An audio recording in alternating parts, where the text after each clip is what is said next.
Hey everybody, Eric from LiveAquaria here with Les Wilson from Cobalt Aquatics to introduce their complete line of filter media, including carbons, resins, and blends for fresh and saltwater available at LiveAquaria. So I think we'll start off with the basics, which everybody uses, fresh or saltwater, carbon. Good place to start. Absolutely. So carbon is, or charcoal in the old days, is the primary chemical media that we've used forever. And carbon works by attaching organic molecules to it. So it's a process called adsorption, which is spelled AD, versus absorption, which is AB. So absorption is if you take a sponge and you squeeze it and you put it on some water and it balloons up and all the water gets sucked into it, but then you squeeze it again and it'll all come off. This is actually a chemical attraction. So the organic comes along, hits the carbon, and it's stuck on there. So that determines kind of how carbon works and the lifespan of it and how much uptake capacity it can have, because there's a finite number of what they call binding sites of where the organics can stick to the carbon. That's good, because I think it's a common misconception that people think carbon absorbs. No, it definitely does not absorb like a sponge. It doesn't. You can't squeeze it out and then get rid of it. It's a chemical bond. So once it's on there, it's stuck on there. Yeah, almost magnetic. Yeah, very similar to that. Okay. Exactly. So when we talk about carbons, there's two primary ones that we use in aquariums. We have a pelletized carbon and then a granulated carbon. And these are PACs and GACs, pelletized activated carbon, granulated activated carbon. And to some extent, there's a couple companies that have a powderized carbon out there, but it's not really common in aquariums. So really, these are the two main ones. And we're talking a good and a better level because of the way they're constructed. So between pelletized and granulated, does one have a longer lifespan than the other, or more adsorption power? That's an interesting question, because people will always say, oh, I love pelletized carbon because it lasts forever. And it does. The way that it works is it lasts a very long time because it's made from a powder that is then compressed into the pellet. And if you would open up a jar and look at it, you would see this pellet, just much like a pelletized food or a Tic Tac. And that, because it's compressed, it reduces the amount of surface area that the water can hit to it, which reduces the amount of active binding sites. So there's only so many spots where that organic can come along and stick to it. And once it sticks to it, then there is a process where it can migrate within the carbon. So that active binding site on the outside might free up because it's moving from a higher concentration of organics to a lesser inside, but that process is really slow. So what you'll see is pelletized carbon lasts a long time because you can leave it in there for a while and you'll see this continual low decline of the color or odor. But in reality, it doesn't have nearly the uptake capacity. So the total amount of organics that it can absorb is much greater in a GAC or granulated carbon. And is that because a granulated carbon has more porosity? Yeah, much more surface area and porosity. Yeah. Okay. And we gauge that from the manufacturing side. We gauge carbon by what we call either the iodine number or the molasses number. The iodine number is basically a measure of how many small organics that it can do, and because of the way the carbon's shaped, you might have like a valley, and then like almost if you're looking like a river system, you have the main river that comes down and then little creeks that come off of it. Well, the iodines are the little things that can go all the way up into the creeks, all the way down. Those iodine numbers small organics can be absorbed by these binding sites way down in the creek. But in the rivers and in the opening where it comes into the ocean, that's where the big molasses number comes in. Those larger organics can only go on the outside. So depending on the porosity and the structure of it will determine whether it's good at big organics or small organics. And in aquariums, we want a good mix, but really most people refer to an iodine number. And a good iodine number is somewhere around 1,000 iodine numbers. So in this case, ours is 1,000. Okay. And let's explain to the viewers the differences in carbon as far as the makeup, the different types of carbon. There's a number of different sources, and when in a freshwater situation, normally it's not super important where they come from, but a saltwater one it definitely is, especially reefs, because there's three main sources. You have bituminous base, which is what ours are, and that's more of a mined. You go down on the earth and you harvest this carbon out of it, and it's not from an organic source, it's bituminous based.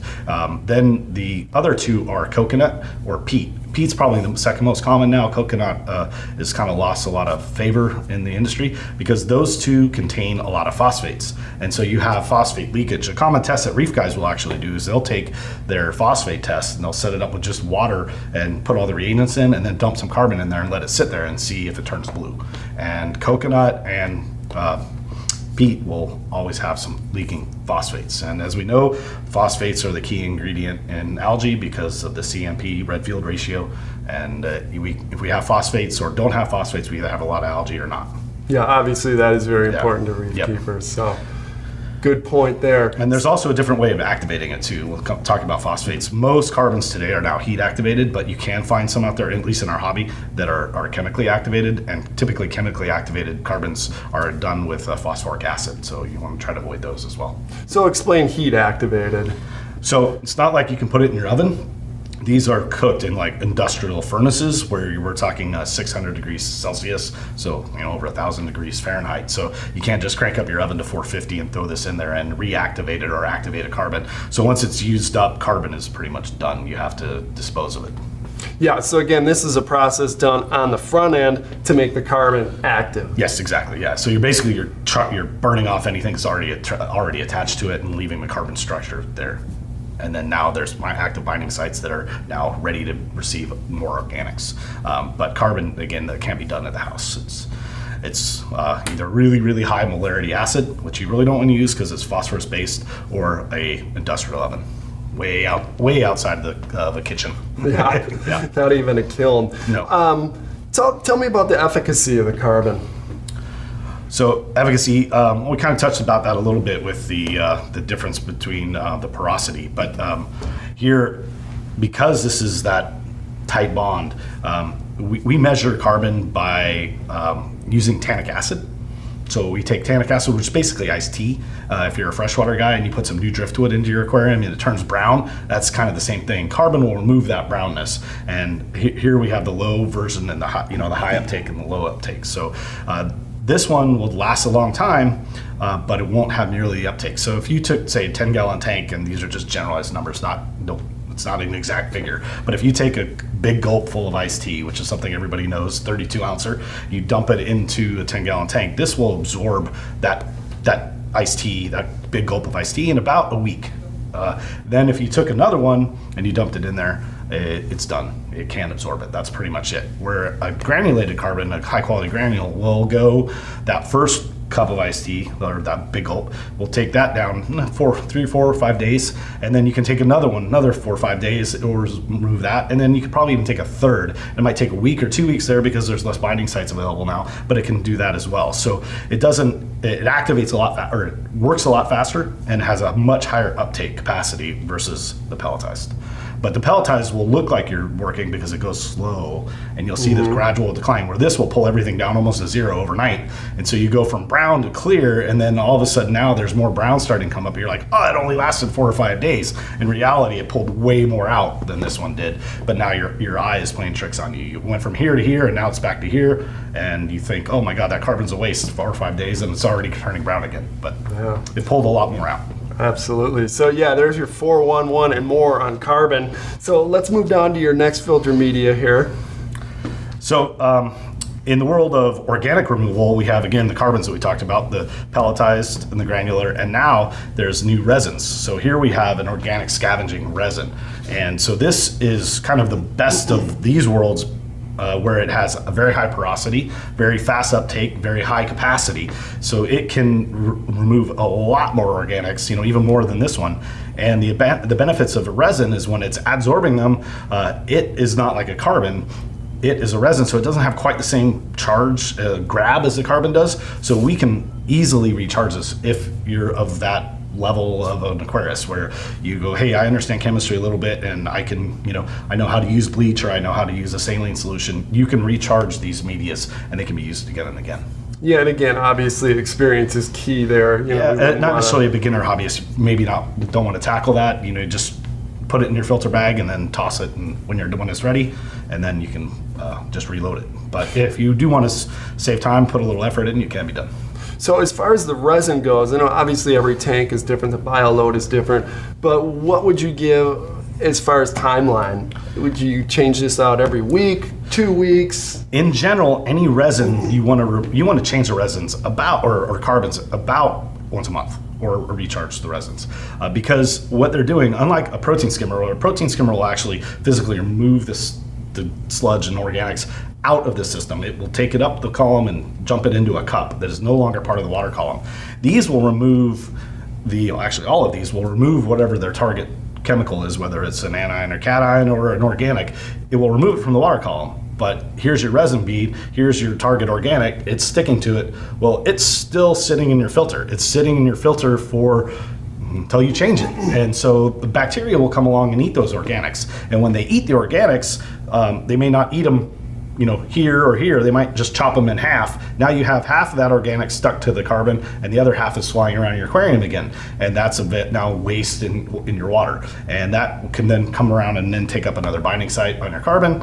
And then eventually, if you leave it in there forever, which a lot of people that use canisters think, oh, I haven't changed my carbon in 8 months, it's great. Well, all that carbon, all that waste that these carbons have picked up is now probably reduced all the way down to raw nutrients. So when we're talking raw nutrients, we're talking about nitrates and phosphates, which then cause algae growth and pain to the aquarius. So changing is on a regular basis. You're physically then removing that waste that's attached out of the system. Yeah, that's attached to it, but we can remove it. So the more often you change it, the better. So a good guideline would maybe be once a month. Yeah. Max. Yeah. Max. And I know depending on your tank and how pristine you want to keep it, I change my carbon every 2 weeks. You probably have a lot of driftwood. I do have a lot of driftwood. If you have a lot of driftwood, that means more tannic acid is leaking out. So it's like a tea bag sitting in your tank, constantly leaking tea. So if you want to keep your water not brown, you want it nice and clear, you need to change it more often. Yeah, and to newer aquarists or novices, tannic acid is actually, it's unsightly, but it's great for the water, especially if you want soft water type fish or lower to acidic pH. It can be unsightly, but usually over time, it'll slow up and the leaching out, and your aquarium will get back. Yeah, if you're doing a blackwater biotype and you want it to be, a lot of people will actually add leaves and driftwood specifically to make it look brown. But to most aquarists, a brown tank is ugly. And if your friends come over and they have no idea what's going on, and you have this brown water, they're like, "Ew, that's disgusting." Well, everybody likes clear water. People much prefer to swim in a pool than a brown lake. But over time it will, and driftwoods like Malaysian driftwood and Mapani driftwood, they will leach a ton of tannins. And again, they're not bad for the water; they're just unsightly to some people. Yeah, and you just have to make sure you have the right fish in there. Normally, if you're putting driftwood in that tank, you don't want to be putting African cichlids in there. And African cichlids, that will reduce the alkalinity, reduce the pH, and they like it harder and higher pH. So just make sure you have the right animals in there. Absolutely. So let's talk about our next resin here. So these are the general organic removers, and then we get into specialty resins that are targeted specifically at different either molecules, either anions or cations. So our total softener, this is what's called a cation resin, which means it's a positively charged, or it's a negatively charged resin that grabs positively charged particles. So magnesium and calcium, for instance here, that's why we call it the softener. So a softener, we want to pull out the calcium magnesium, much like as we were discussing prior to coming on, a water softener. Well, a water softener, you use salts. That's called a cation exchange when you do the salts. So you take the calcium magnesium, come along, they hit that salt, then it kicks off a sodium back into your water. That doesn't hurt us at all. We're fine with that, and it actually makes the water taste better. You don't get as much mineral deposits on your sinks or your pipes and things. This is similar to that, but instead of being an exchange, this is like these guys here. It's a resin where it actually attaches, so it's adsorbing those cations. So the important thing here is this is really good for freshwater. You do not want to use this one in your saltwater tank, especially a reef tank, because it will pull down your calcium magnesium really quick, which could cause some issues with your corals. Yeah, a lot of issues. And this one, if you have an acidic tank, say like your blackwater tank, where you have a low pH, this will actually pull ammonia out as well. That's great. Excellent. And obviously we have filter bags here, different size mesh for different size media. Yep. The resins are really small, so you need a 200 micron filter bag, which I think is this one. The 200 micron will hold the media in it. If you use a large mesh bag like this one, the media is too small and it'll go right through it. So this is good for pelletized and granulated carbon, but the finer ones you need to use for the resins. Very good. And I can't see the label here. Forgive me. What are we this one here, we'll skip this. This is for our saltwater guys. This is an anion resin. So it's made from cation. So it's a positively charged resin that sucks up anions. This will suck up nitrates and phosphates really well. So if you have a reef, specifically for reef tanks or planet tanks where you're having algae problems, this is a great one to put in there. It will pull the nitrates down, will pull the phosphates out, so it reduces that level of a fertilizer basically for algae. And again, this is a rechargeable one as well? Yeah, but anything that is total in our name, so whether it's total organics, total softener, total nitrate, total freshwater, total reef, that means they're resin-based 100% and they can be recharged.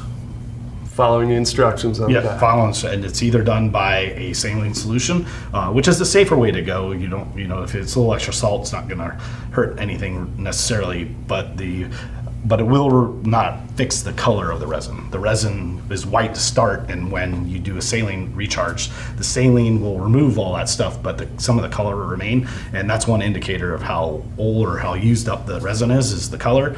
So most advanced aquarists would prefer to do bleach, because the bleach solution will turn it back to either the brown or the white, and then you can see it at age if you have a clear reactor. Okay. But that's definitely a little more advanced, and you make sure you rinse it and everything afterwards so you don't add any bleach into your aquarium. Absolutely. Yeah, that's key. Yeah. Just we don't want that. What else do we have for resins here? So for the resin side, well, these last four are blends. So these are single solutions. So we have organics here and good, better, best, and then we have anions and cations here, and then the rest of these four, these are blends of a mixture of these for different applications. So we have a complete freshwater and a complete reef, which are carbon and a mix of carbon and resins that is single use because it's carbon. So you can put them in one time, you leave them in there for a month, and they'll pull out organics. In the case of the freshwater one, it has a mix of both of these, so it will pull out the cations and ions for you. So it'll soften your water a little bit, and it will pull out the nitrates and phosphates and organics all in one jar. So you just take that in, pour it in the media bag, and then throw it in your tank, and you're ready to go. But in about a month, just like the carbons, they'll fill up, and because they're made of carbon primarily, you need to be removing those and then tossing it and replacing it. And if you want to go the next step, we have the total freshwater and total reef, and they are completely resin based. So they have the organics and a blend of either the nitrate and softener, or in the case of the reef, just the nitrate and the organic, because again, we don't want to be softening the reef water. But those will pull out the organics and these anions and cations, depending on the formula, and they can be recharged.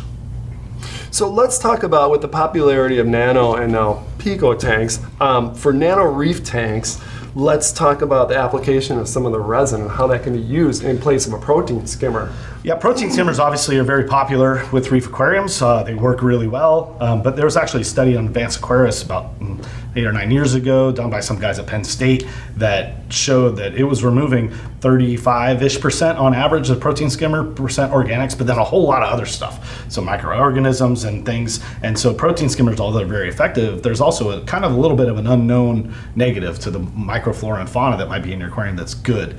So on a bigger tank, this is a good supplement to that. And if your skimmer's not working good or whatever, or it dies, you can use that. But on smaller tanks, where you don't really necessarily have the room to hang on one, or you don't want to put an internal skimmer, and a lot of times those smaller ones don't work all that well either. These are a total reef or a complete reef is a great substitute for that, and if not a replacement. You can pour that in and you don't have to worry about it removing anything extra. It's only going to be removing dissolved organics and the nitrates and phosphates. It's not going to be pulling out any microflora, microfauna, and you don't have to tinker with a skimmer. You don't have to worry about the bubble level. You don't have to worry about all the noise. Salt creep. One less plug.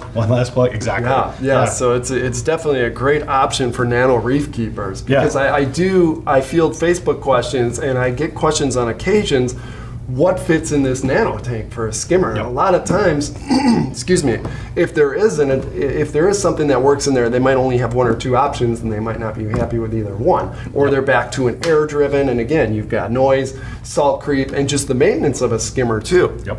And so this takes all that away. So if you use the carbon-based ones, it's really easy. You're just throwing them in there, leaving them in there for a few weeks, pulling them out and replacing them. But if you want to save some money and you have the skill, you can easily recharge the totals, and basically you have a really cheap skimmer. our sea view tanks, for instance, we did a nice real base unit with micron socks in it and left some space for people to add stuff. But if you don't want to mess with it, you can do great work with just these. We have a number of sea view reefs set up in our offices that just use the resins. That's great. That's great. So getting back to the media here, I like the label design. We talked a little bit about it with the food, and I love it on these containers as well. Why don't you just give us a quick little heads up on the label design? It's not just a fancy little design down there. There's a purpose for that. Well, I'm a dork, and therefore I know other people that are kind of geeky like me. He's a fish geek. A fish geek. And one of my neighbors is a PhD chemist. And so I good neighbor to have when you're a fish guy like this. So I went to him and I'm like, hey, can you render me some molecules? So what we did is we actually pulled the molecular structure of each one of these resins and rendered it. So all these little icons on here are the actual renderings of the resins and their active binding sites. So there's a little bit of artistic license in there. Say like on here, the nitrate, you'll see like a big ball. Well, that's the resin part. It's a gigantic molecule and we didn't really feel that was necessary. So we took the resin and we just kind of made it a ball, but then the other stuff sticking off of that ball is the actual molecular structure of the binding sites on these things. So that's what you're getting. So when you see each individual one, you'll see one icon, but when you get to the blends, you can see each one of the resins, and we colored them different to try to make some differentiation so you could easily pick which one you want. And this is what I love about Cobalt, just these little details. And I've said this before, and I'll say it again over and over. These guys truly do their homework. You have an aquatic biology background, your science. They put a lot of thought into their aquariums, their fish food, and the media, the filter media. I think it's some standalone product. It's stand-up stuff, and I think it's stuff that if you were to use it, you would stand behind it. And I think you'll get a lot of testimonies. And I mean, I can attest to it. I think it's fantastic. Well, thank you very much. Yeah, we definitely try our best to. We're always trying to bring something a little extra in everything that we do. There already might be carbons out there might be resins out there, but we try to bring that next level of whatever that is in each individual product to have a value add. We want to keep pushing the hobby to be better and easier so that more people can enjoy aquariums with the least amount of effort possible. Les, I want to thank you so much for your time. It's been great having you guys here. Problem. We always enjoy your visits. If you're interested in any of the media from the Cobalt Aquatics line, we do carry it on the LiveAquaria website.